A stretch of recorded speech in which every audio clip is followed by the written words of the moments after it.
So, you thought this was going to be an E3 prediction video, didn't you? Well, you would be wrong. Hey everybody, it's Crimson Zexel. Surprise, surprise, it's been a while since I last recorded anything, or uploaded anything for that matter. But, there has been a bit of reason behind that. I'm in college right now. And, obviously, homework has been keeping me behind on a lot of stuff.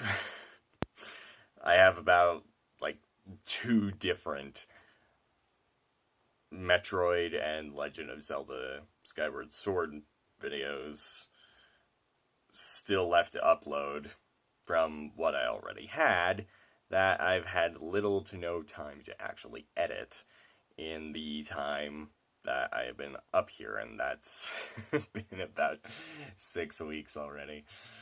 But the reason I am doing this video right now is to actually get a sense of, hey, I am still alive. I'm actually still making videos on YouTube. And just to give a general idea of my plans going into this next week as of when I'm recording this. So the reason why I'm not exactly doing an E3 prediction video is because, well, I can certainly say that the reason why I'm not doing an E3 prediction video is chalked up to something that some good friends of another of my YouTube friends, Super Gaming, have gone on record to say regarding their opinions of E3. So, to the guys at Commonwealth Realm, thank you for presenting your opinions of going into E3, and I'm certainly hoping that by choosing not to do an E3 prediction video or reporting on any leaks that have happened in the weeks leading up to the convention, that I don't end up spoiling anything that was leaked. Because I've gone out of my way to compile a lot of information leading into E3 regarding a ton of those leaks, and I have a pretty solid idea of what's going to be going on, despite the fact that a couple of the leaks regarding Sony's presence at E3 have been incorrect. Because I did not know until a couple days ago that Sony's entire E3 press conference was going to be focused on 4 games, several of which weren't even part of leaks or predictions I had, because Sony has gone on record to confirm that the only games they'll be focusing on at E3 are going to be Spider-Man for PlayStation 4, Ghost of Tsushima, The Last of Us Part 2, and how could I forget Death Stranding? That's how obscure we know anything about this game is. That off the top of my head, I can't even remember its name. It's probably one of the craziest and most unique games Sony has going into the last leg of support for the PlayStation 4 they'll have over the next couple of years. And oh, Hideo Kojima, why have you released so little about this game? But yeah, Death Stranding, Spider-Man, PS4, Ghost of Tsushima, and The Last of Us Part 2 are the only games that Sony is going to be focusing on going into E3. Which is surprising, because I am even more so shocked that Detroit Become Human shadow dropped as far as I knew. I only heard about gameplay trailer footage or news about it through other E3 conferences. The last time I had heard anything about Detroit Become Human was at E3 last year. And just how in the world do you shadow drop a PlayStation 4 game as anticipated as Detroit. Like, God of War for this year got so much fanfare, and yet there was nothing for Detroit, and they shadow drop it the day before it's released. How in the world do you do that for a potential Game of the Year nominee for Sony? How do you do that? Like, sure, I would expect God of War to end up being more of a Game of the Year nominee than Detroit at this point, but how do you do that? Getting back on topic, I do know that Xbox has a lot going for it right now because Microsoft has gone on record. They plan to have their Xbox conference be the biggest E3 press conference they've ever had. How in the world do you can pull that off? And be discreet about everything without a lot of stuff leaking? I have no idea. Because so far there's... yawning. So far there is so much possibility for this, and... just how do you keep quiet about it all? As far as immediate press conferences, I know that this upcoming Saturday is when it all starts off, and we're essentially starting off with the EA press conference and the Kingdom Hearts Orchestra. I'm not sure if Square Enix would actually go out of their way to announce anything relating to Kingdom Hearts 3 during that orchestra, because I would expect it to be more so their own press conference happening Monday? Yeah, Monday. But you can never rule the possibility out of that. With EA, what do I expect for that? More cringe sports stuff and defamation of the Star Wars brand than you can shake a loot box at. Because you can't expect anything positive from EA at this point. You can't. It's tragic. Because I've been doing research on games they've put out in the past, and they had some of the best arcade ports brought over to the Sega Master System, the Genesis, over to Nintendo. I mean, how in the world do you get that far off track? Please, EA, get back on what you used to do. Because if you're not even willing to acknowledge your past when you're developing your games, what's the point of knowing anything about your future?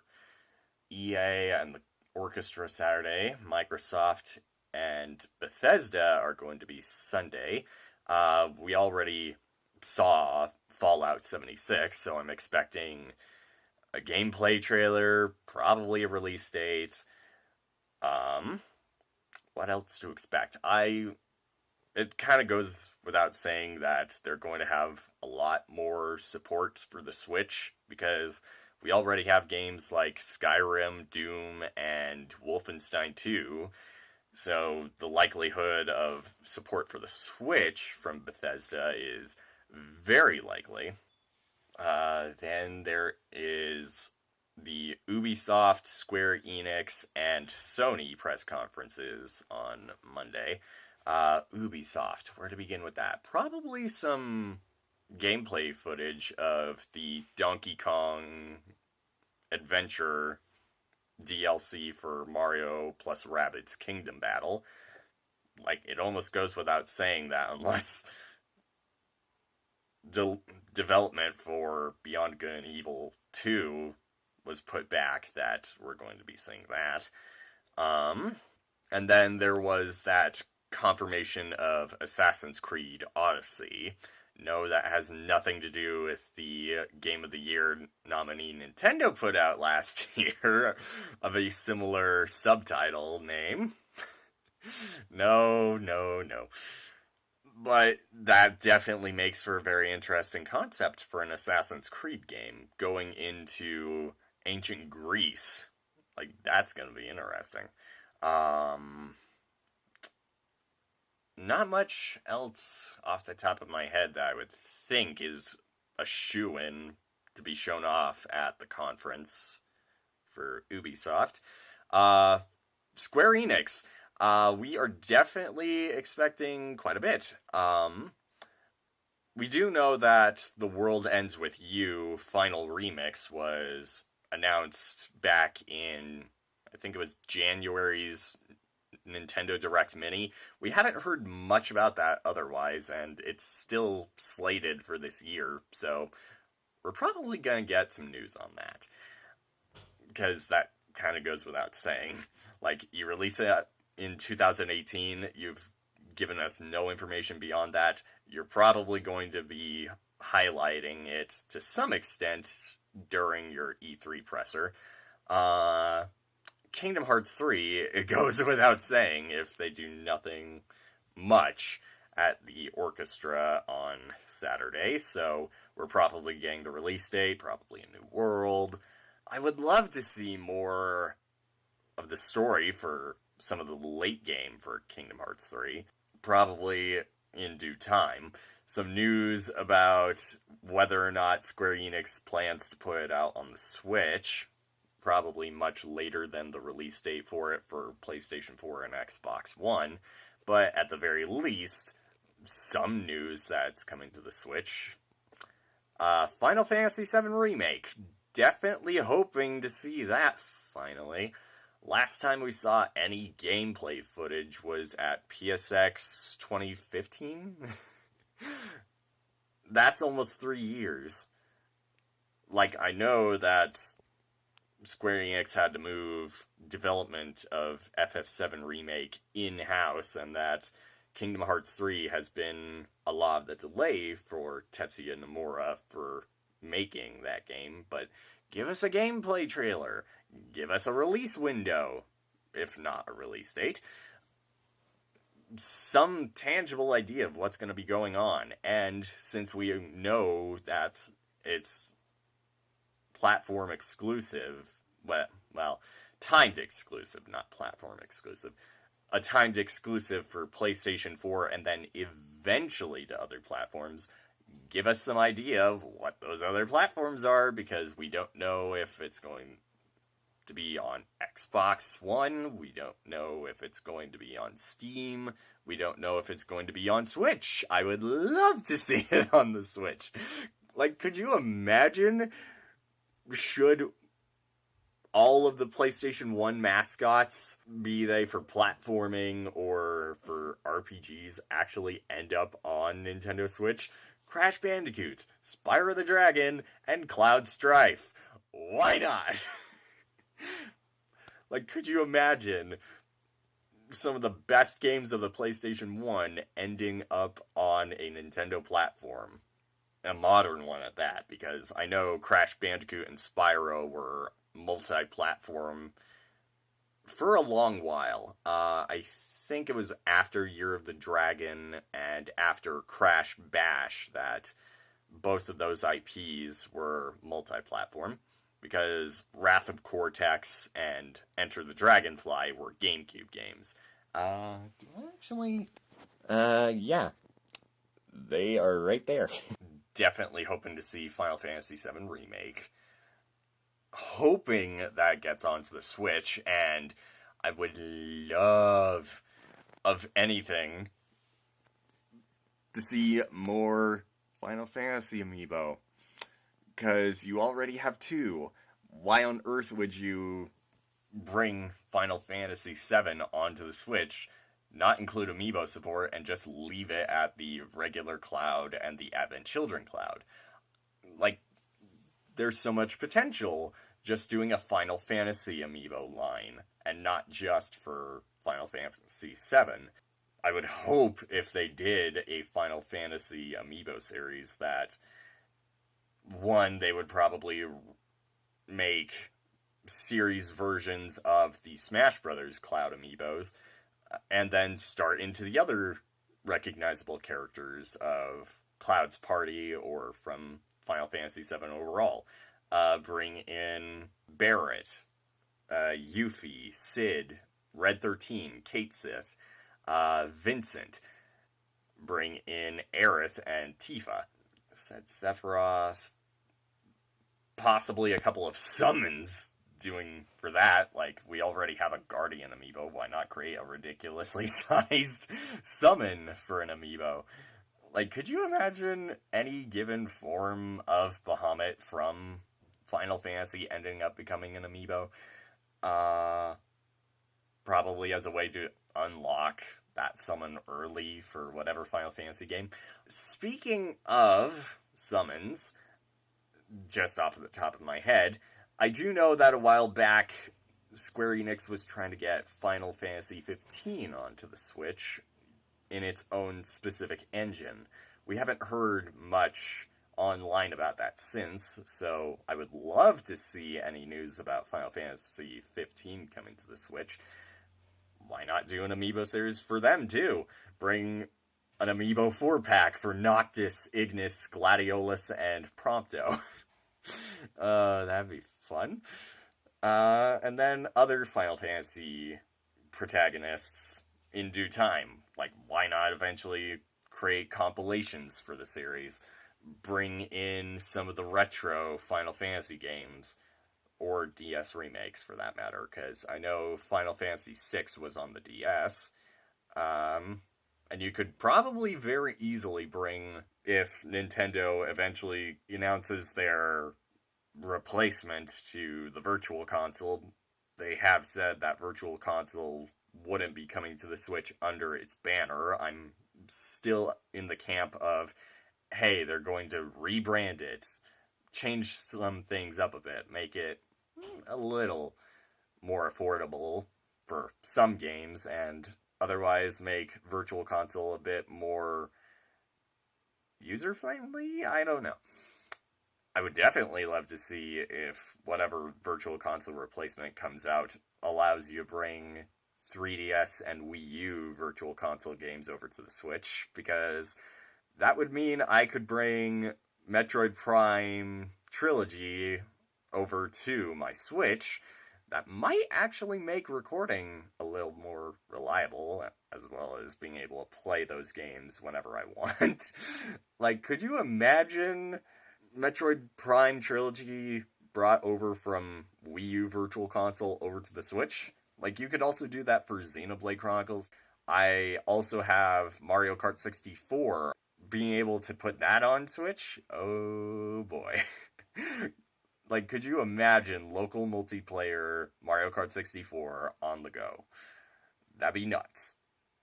I could also probably bring some of the Virtual Console games I have on my 3DS over to the Switch. Like, that'd be nuts.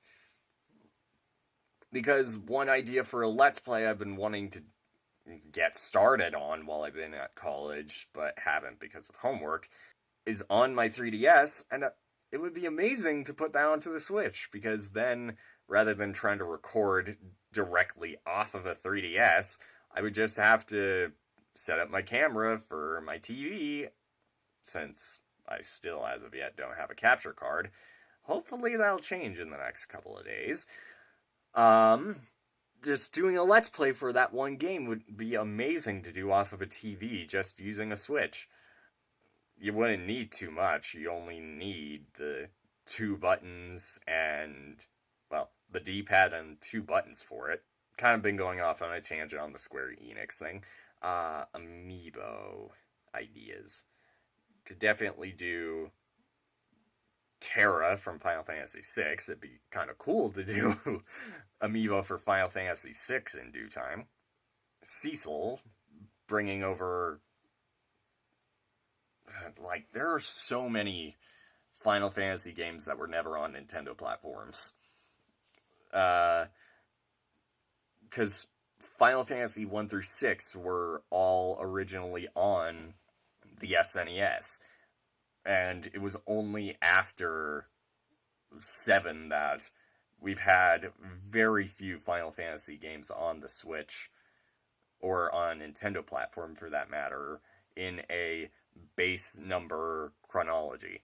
I do know that Final Fantasy XIV is an online MMO, so that would complicate some things, unless you manage to port it somehow, but otherwise, Final Fantasies 7, 8, 9, 10, 11, 12, all three parts of 13, and then Final Fantasy 15 are on other platforms, mostly on Sony platforms.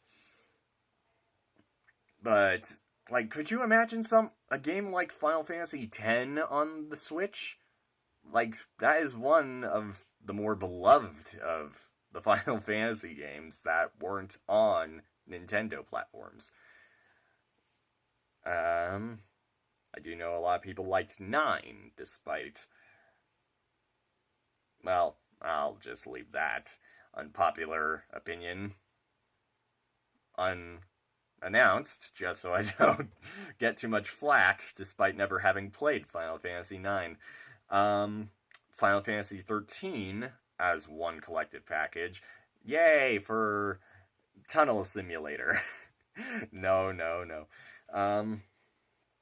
Bringing that over would be kind of interesting, because despite how long ago those games came out, it's still fairly relevant. Because Dissidia highlights Lightning as one of its core characters. Very odd. Though that's alongside the likes of Cecil and Cloud. And for whatever odd reason, Louis Vuitton, a couple of years back, decided to turn Lightning into a virtual model for them. How and why? And just Final Fantasy 15. So much to work off of there, considering it's one of the more popular Final Fantasy games in recent memory. Just, yeah, being able to see Amiibo for Final Fantasy would be stellar, in my opinion. Like, it'd be amazing to do that. So beyond that, since I've been rambling for several minutes just on the Square Enix press conference, was there one other game? World Ends With You, Kingdom Hearts, Final Fantasy VII.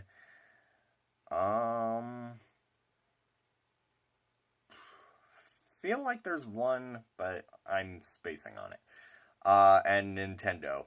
We already know they are probably one of the most anticipated press conferences for E3. Especially since a lot of stuff relating to Nintendo has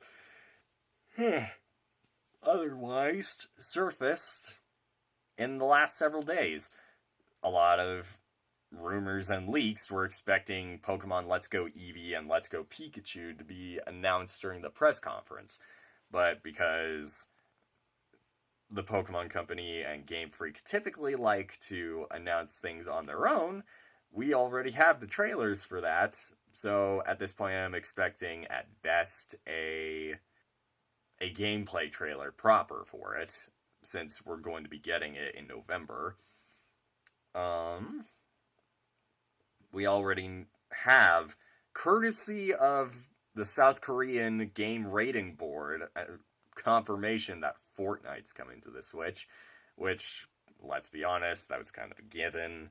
It's been on just about every other modern gaming platform other than the Switch and maybe Android. Free-to-play game, freemium platform concept for cosmetic changes, and arguably one of the more toxic gaming communities in recent memory. Then again, Overwatch has kind of been losing that stigma, I would say, courtesy of so many people migrating from games like PUBG or from Overwatch into Fortnite. And that's kind of ironic, because now, short only Persona 5, which we don't know if it would ever go. Well, I don't know. Was Persona 5 ever on Xbox? I feel like it wasn't. But should Persona 5 ever make its way to the Switch, considering all of the support that Atlus has been putting out for it so far, simply knowing that Shin Megami Tensei 5 is set for release on Nintendo Switch. Um, just the very thought that Persona 5 could ever make it to Nintendo Switch, should that happen, Nintendo Switch essentially has every single 2017 Game of the Year nominee. Because, sure, PUBG isn't on the Switch, but you may as well consider Fortnite its successor. It's just very amusing to think Breath of the Wild, Super Mario Odyssey, the successor to PUBG, Fortnite, and should Persona 5 ever make its way to the Switch, the only Game of the Year nominee from 2017 that isn't on the Switch is Horizon Zero Dawn, a PlayStation 4 exclusive. But I don't know if Persona 5 is multi-platform already, and if it would ever come over to the Switch despite Shin Megami Tensei 5 being slated for release in the future for the Switch. So other Nintendo prediction, well, other set in stone stuff from Nintendo.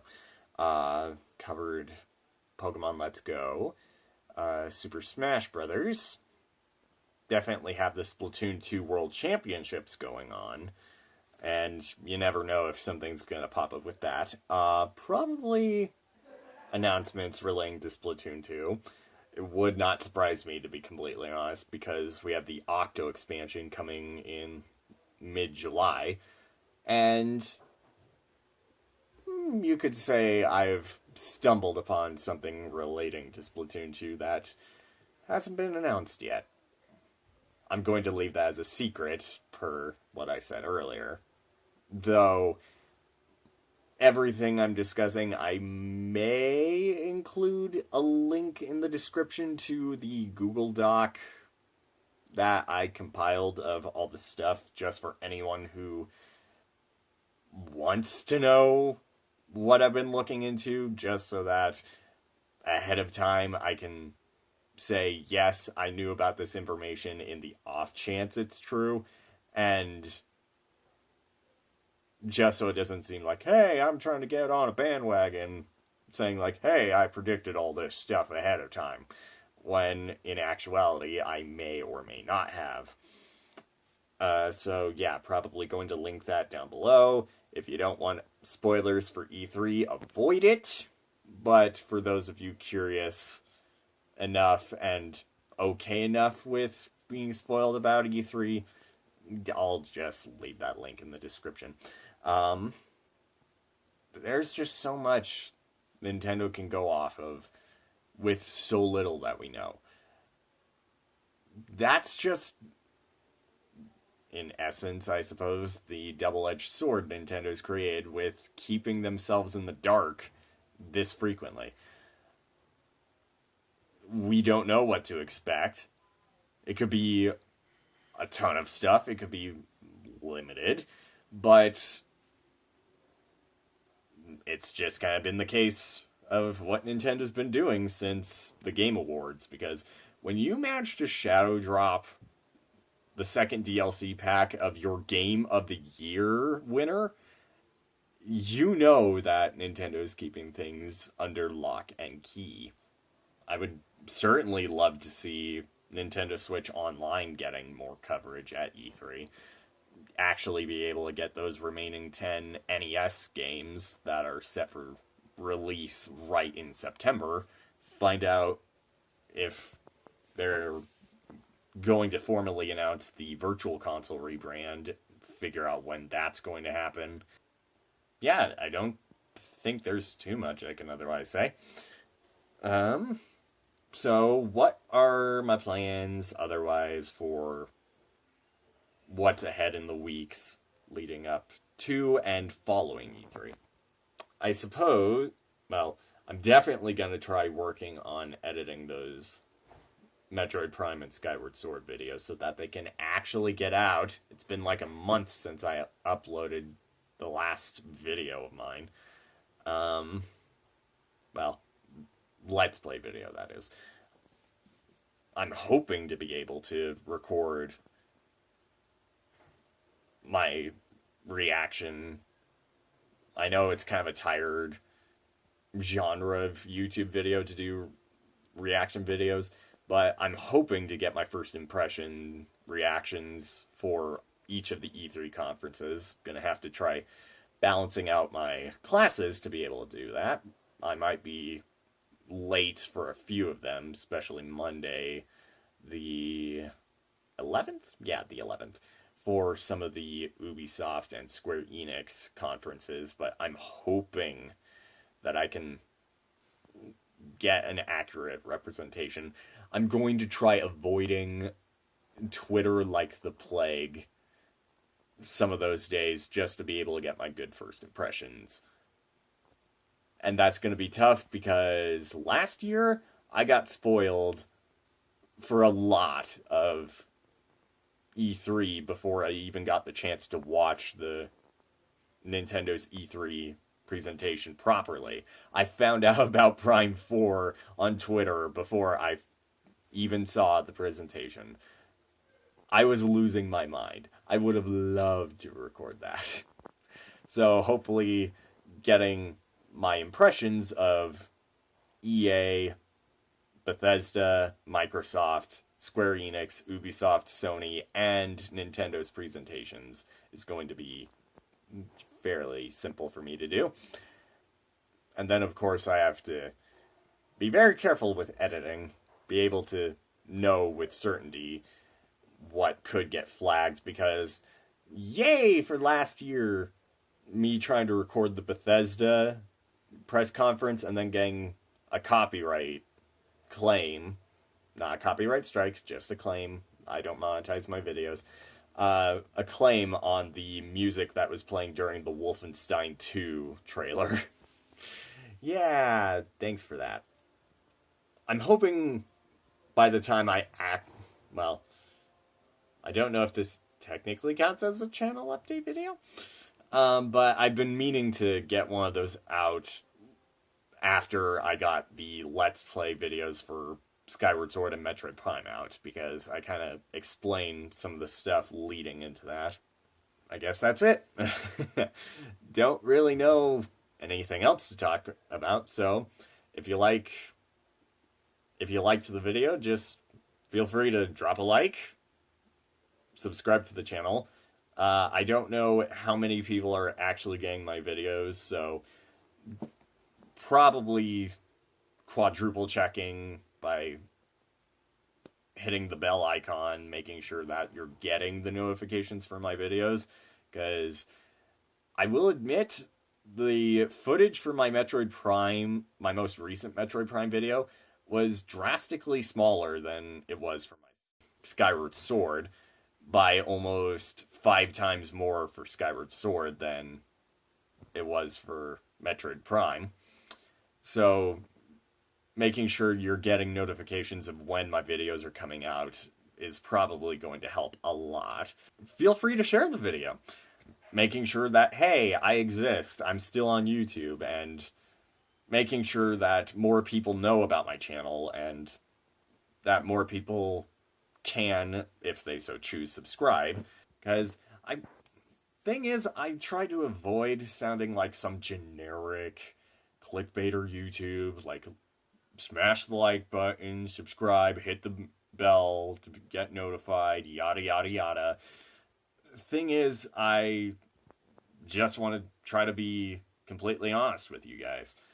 The only reason I'm asking for likes is to be able to circulate the videos, to be able to make sure people can at least see the videos are even on YouTube.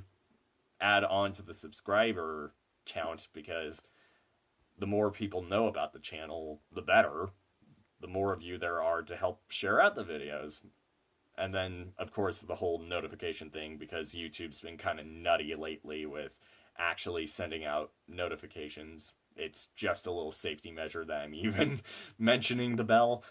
But really, I think that's kind of the purpose behind the whole like and subscribe thing.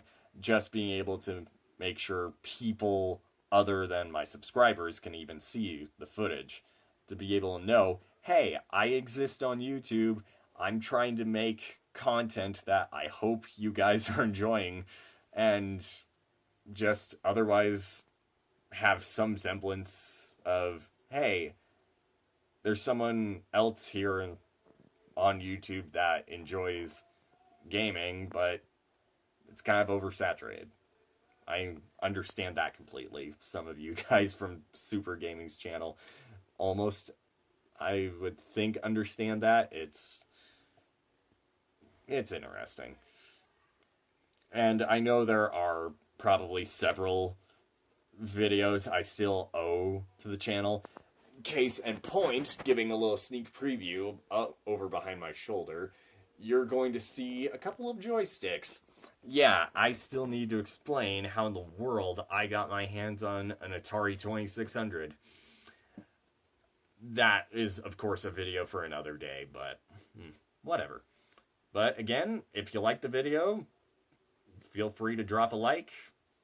Really, likes or dislikes still get the video circulating on YouTube. It's just, though likes certainly help boost morale, to say the least.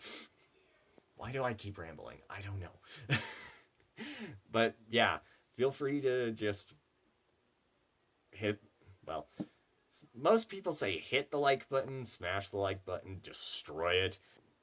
Sometimes you just want to let the like button know you care, so feel free, I suppose, as random as a phrase as it is, just caress the like button. Make sure you know it cares, because so many people, so many different other YouTubers seem intent on just physically assaulting the like button. So just make sure the like button knows you care, subscribe, and I'll see you later.